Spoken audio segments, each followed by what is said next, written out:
good news for those of you who like coffee breaks. One of the interesting aspects of having a conference hosted where you live is you happen to host there or live there, which means I have to pick up my kids from daycare. So we're going to keep this on time.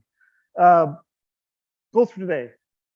I am not a professional carpentries trained educator, but one thing I do know is that we should set out learning objectives. So everybody here, these are the learning objectives that we're going to try to do. And particularly what I'm trying to take the vantage point of, hey, I'm somebody who's trying to execute a Condor command line tool and it just blew up in my face. Maybe you're an admin trying to help a user. This is probably going to get a little bit beyond what users are. So if you're not interested in the obscure error message that Condor just provided you with, the inbox is still there. But I want to teach a couple of vocabulary words around how we refer to different pieces of the security system. Understand different parts of the handshake. This is where kind of everything goes wrong. That first setup before really useful bytes go through. A little bit, I'll take a little bit of a detour to token authentication to really dig into what that protocol looks like, and then talk about authorization. So first, we got to get our words right. So a lot of what I will talk about today is authentication. So that is somebody mysterious walked up to your door and trying to determine who that mysterious person is. In this fact, often we think about it as the client authenticating with the server. Often in Condor, we also concern ourselves with the opposite. Can we authenticate the server to the client? What server am I talking to? Am I talking to the one I meant to?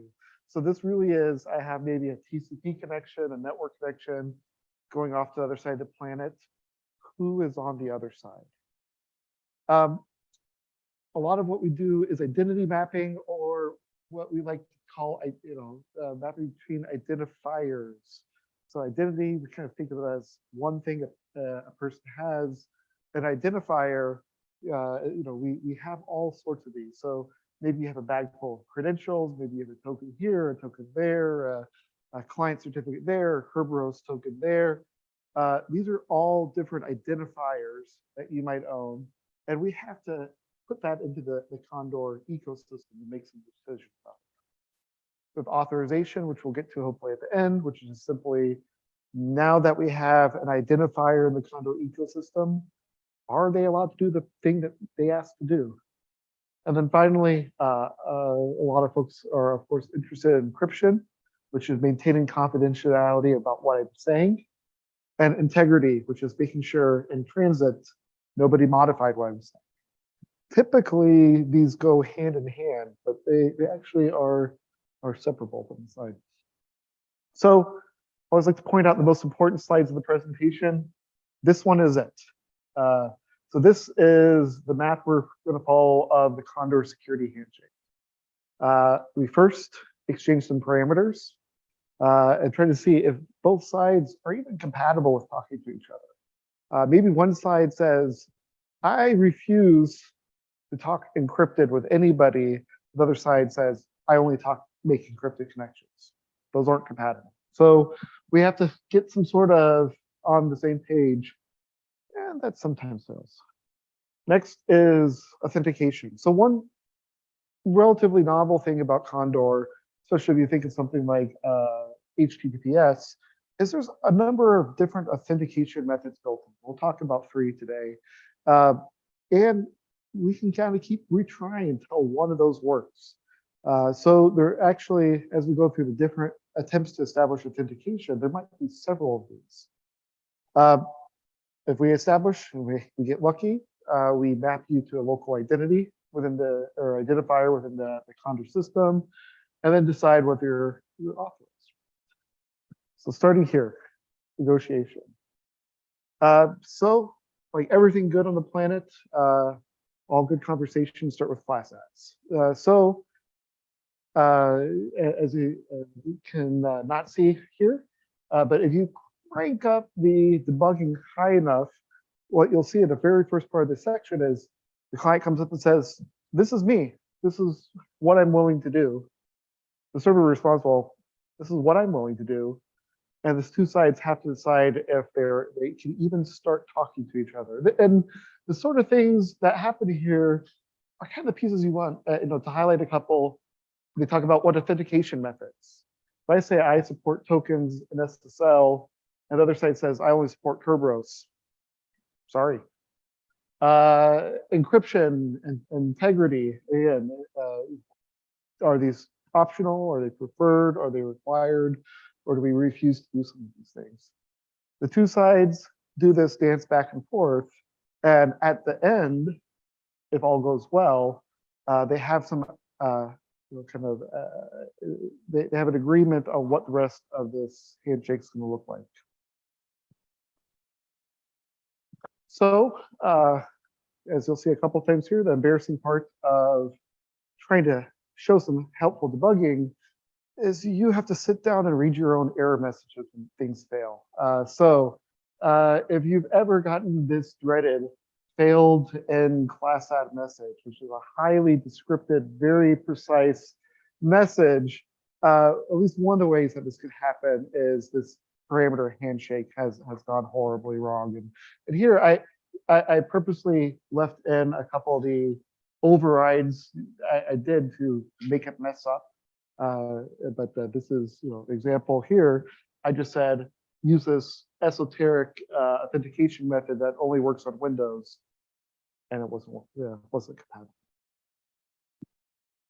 But hopefully our authentication has gone well, or negotiation has gone well. And then Condor proceeds to authentication. And we have to actually decide some mechanism, some protocol back and forth, make sure these two sides can talk to each other. So let's dig in there. There's a bunch of different options in modern Condor. There used to be a couple more. We've retired, for example, GSI in the last year. And some of these, I would say, are getting a little on the esoteric side. So for example, Kerberos, a little less often, but claim to be, don't go there. Bad news, bad news. We got other options much better than claim to be. But I want to talk about ID tokens, site tokens, and SSL. And the first question obviously is, what's the difference between those first two again? Why do you have two methods when you have one? So we'll talk a little bit about why these are distinct items. So the ID tokens as authentication method establishes a shared secret between the two sites, and it uses a shared secret establishment protocol. Basically, the token is used to make sure that both sides can derive a certain secret. This is useful because it's a pretty simple system, and the server itself has all the tools it needs to create the token. So you don't need to go out to a third-party issuer. You don't need to go out and run an OAuth 2 server. You don't need an Active Directory.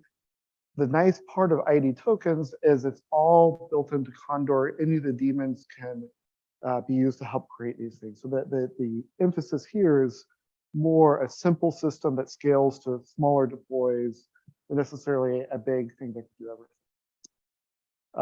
So the way it actually works underneath the hood is we have this big token that gets generated. The client uses it. This becomes the client credential.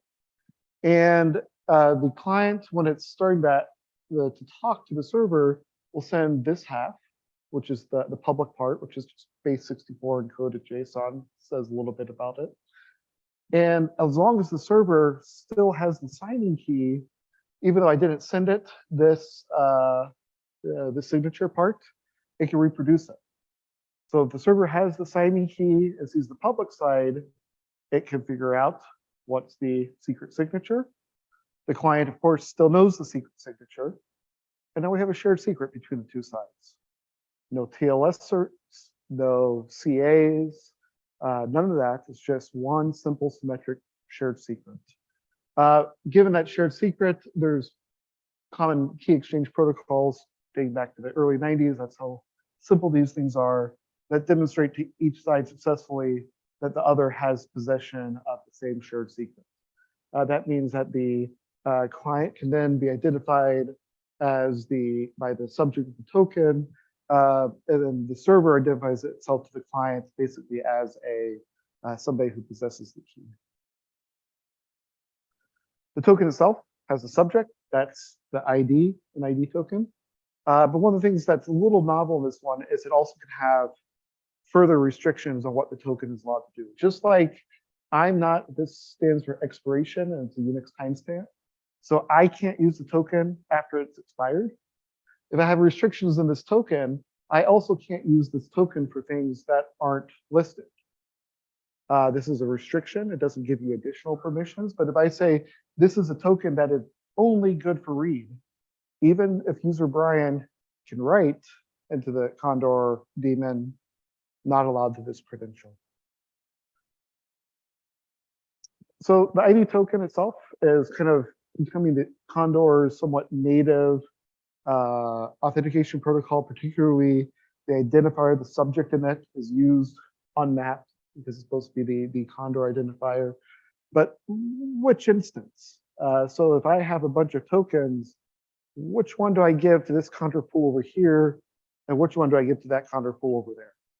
And to help with this, we came up with this idea of trust domain, which is all the sets of Condor daemons that basically administered by the same person. And within that trust domain, if I say I'm user Brian here on the OS pool, and I'm user Bockelman over here at the CHTC pool, I distinguish which entity I'm talking about based on this trust domain idea. This allows us to understand where a token is good for, and that helps us then decide if I have a bunch of these tokens, which one do I want to use to talk to the server? Because of course, one thing that's really important for us is if we want to live in this world where we are part of multiple pools, I might have credentials all across town, Condor needs to have some way to identify which of these credentials is useful for the server. We have a directory of credentials, one file, or each file can hold 1 line per credential. So we basically walk through all these lexicographical order, and for each one of these say, okay, I have a server. Does this one work? Yeah, no, maybe. Does this one work? Yeah, no, maybe. And we use this idea of a trust domain. If the server says I belong to CHTC, and the token says I was signed by the OS pool, I ignore it and go to the next. So I kind of have a nice way for Condor itself to resolve which token do I want to use. Barreling on through site tokens. So the site token is something that is signed by a third-party issuer. And the really important part here is that it can be verified by anybody who has the issuer's public key, unlike ID tokens, which requires a symmetric signing key. So anybody almost can look at a site token, decide, is this good or is this fake? That forces a few different changes in the protocol, particularly this is a bare token approach. It uses a TLS connection or a framed TLS collection. And this means that the server side needs a host certificate. It needs to establish, just like you would with HTTPS, that means we're back into the days of CAs where maybe need a third-party issuer to create these. How we sign or we establish the connection. We very simply just send a token down the secure channel. The server now sees proof that the other side has the token because I just sent it to you. And the server then verifies the token by checking the public or the signature against the public key. And if everything works out, as Frank would say, voila, the client authenticates the server via TLS, and the server authenticates the client from the subject of the token. Just like ID tokens, the question is, if I have a bunch, which one should I be used to, or which one should be used? In this case, we don't have available to us this nice, clever idea of a token directory and matching, because the tokens, the site tokens are a bit more of an open world. But what we use is the bare token discovery protocol, that was put together by the WLCG, which basically just kind of finds a couple different places to go looking for a token to be used. Basically says, check an environment variable, then maybe check this file, then look at this environment variable, or look for this other place on disk. And here, instead of going through multiple, the first time it finds a token, that's the one it's going to use. Put this slide in for reference. Again, comparing and contrast these two methods, while they both are using JWT, using signed JWTs as a common format to look at to define things like what the expiration date is. The big difference between the two is one is symmetric, or based on symmetric signing. It's very simple to set up, built into Condor, no third-party piece needed. The other side tokens are public key based, which means that you can put into a larger infrastructure. You can have a third-party issuer. You can, it kind of scales up to bigger complex scenarios. So if you're thinking yourself as a big or a small pool, or even a medium-sized pool, you're thinking ID tokens. If you're thinking yourself as a distributed system, side tokens might be the approach. Finally, SSL, SSL. So this is exactly the same thing that goes on when your browser connects to an HTTPS URL. The difference is we frame it within Condor's own binary protocol. So your typical SSL debugging tools like OpenSSL, sorry, it's not going to work here. Long story short, it's the thing you know. Jumping forward, again, to give you a taste of what it looks like when this step of the thing has gone wrong, get an error message like this. It basically will say, I failed authentication. I'm really sorry. And then it's going to have this list of all the things it tried. So, in this particular case, I said, only try ID tokens and side tokens. I purposely broke the server side. And it just gives you the list of all the things that didn't work. You notice the piece that's missing is error messages of why it didn't work. So again, it's always good to give these sorts of talks because you then look at your error message and go, ooh, we have some opportunities. All the error messages, again, for any of this is going to be found for folks at in the debug log if you're able to ask the user to restart the command and try it with debug logging turned on. Moving on forward, after successful authentication, we have a identifier mapping, where we say, take the credential, the name on the credential, and map it into our ecosystem. Within Condor, there's a fairly basic map file approach where we say, here's the input, match it, and here's the corresponding output. In case if anybody thought this was too easy, we decided to call it a certificate map file. Doesn't matter if certificates are involved or not. We're very sorry. Here, it's a 3-column format. It's a mechanism, so tokens or SSL, some input to match against and the credential. These can be regular expressions as your heart desires, and then some output user account name within the Condor ecosystem. And notice here, for those of you who just woke up this morning and started writing Perl, you can even do grouping and pulling things into the map name if you need to generate the name on demand. So there's really a lot of things here that you can use to shoot yourself in. In fact, if it maps to nothing, we even have the idea of anonymous. We can say we authenticated with somebody, don't know who that person is. The only problem with that is we can't decide how to spell anonymous. So depending, at least what I was able to find, for different ways the mapping doesn't occur, they found 4 different ways to spell anonymous. They say there are no challenges, just opportunities. Finally, authorization. So we now have our name, and the question is this person allowed to do this particular action that was requested? And this is what, for those of you who are admins, what all these allow and deny commands are about. And these are just ACLs. They're just lists of some sort of things that can be permitted. So the ACLs can include both identifier and either IP looking thing or a hostname looking thing. So you can say anybody from Wisconsin from the subnet. You can say this particular identifier, Bockelman, from anywhere on the planet, or anybody as long as they're in WISP.edu. Deny takes precedence, allow, enables, defaults. Yeah, this is kind of the logical approach. And then finally, by the end of the presentation here, it's an error message I'm okay with.